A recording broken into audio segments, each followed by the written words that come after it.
Welcome back, friends.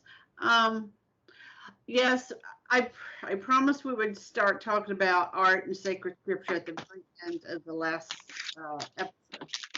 But I think I saw something today in the news, and it's finishing up a little bit on the need for society to have leisure, time for reflective and creative thought.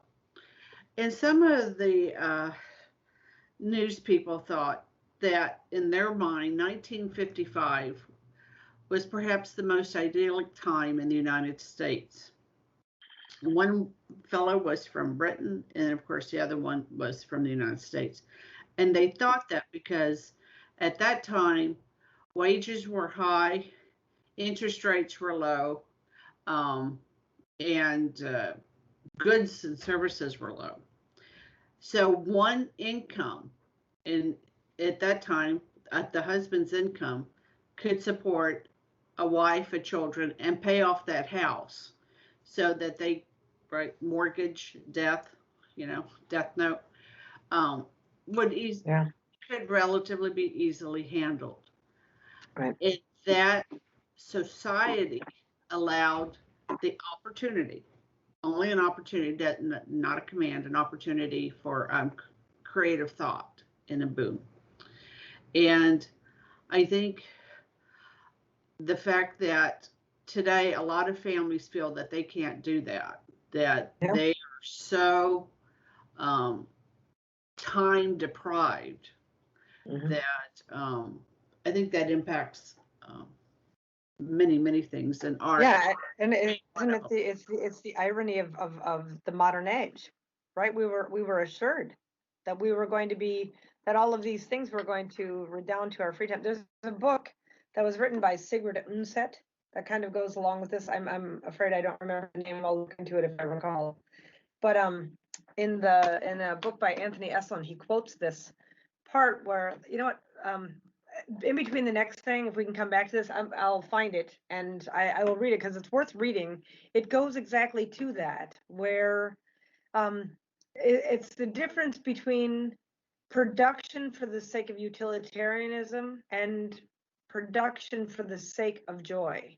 Now, there are two different ways of looking at the same end, right? You and I have stayed home.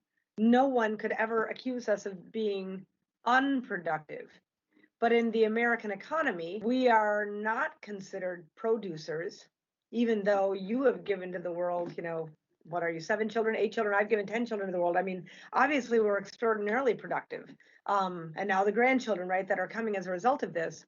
But there's no monetary tag that they can put to us. So tragically, we have misplaced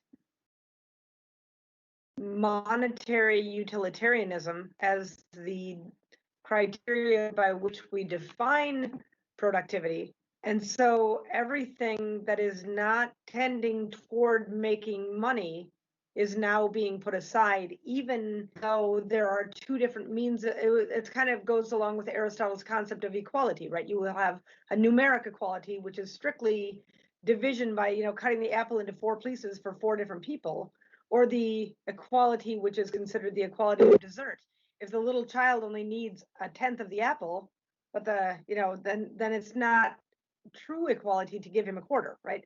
And I think the same thing is true to be said about productivity. If the only criteria that you can judge productivity by is as monetization, then there will be no time for what would be considered a waste of time, quote unquote, right? Which would be that reflective and that creative thought, because it can't be monetized. That is right. That is right. Thank you. All right, my friends. Now let's go into sacred scripture, shall we? Digression, right? Digression. Now we're going to try and tangent back to the reality at hand, right? That's right. That's right. Art in the Old Testament, the prohibition of idols, Exodus 24, Deuteronomy 5:8, forbids creating graven images. It was against the idol worship of the surround. No, it's not against the idol worship.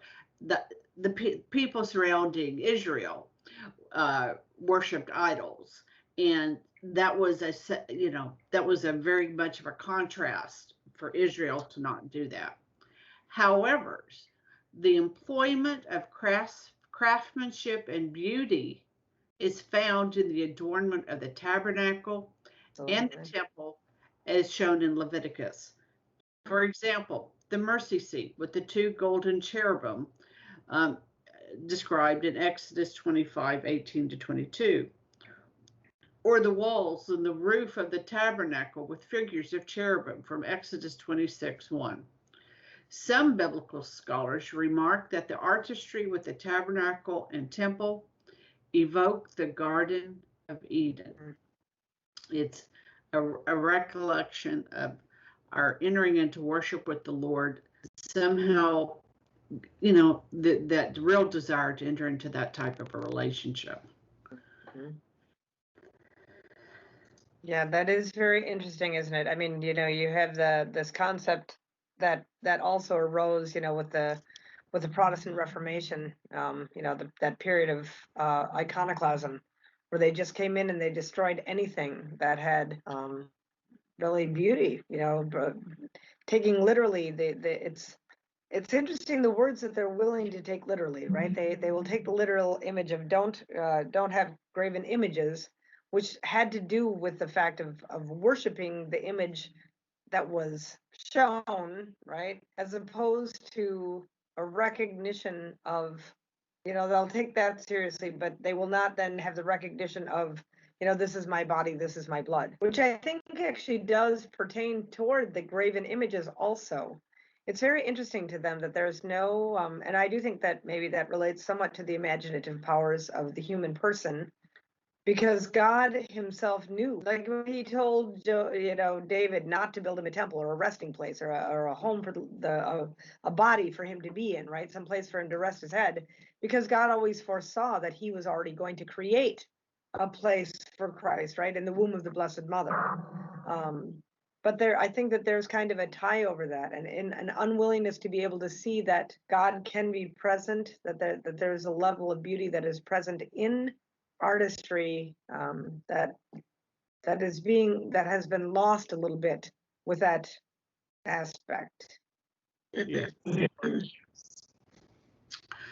All right, maybe we'll have a little short one here, because we're about to go into Jesus, the incarnation, the God-man. So that's where this is going to change with the advent of the incarnation. All right, till then, my friends, fides et ratio.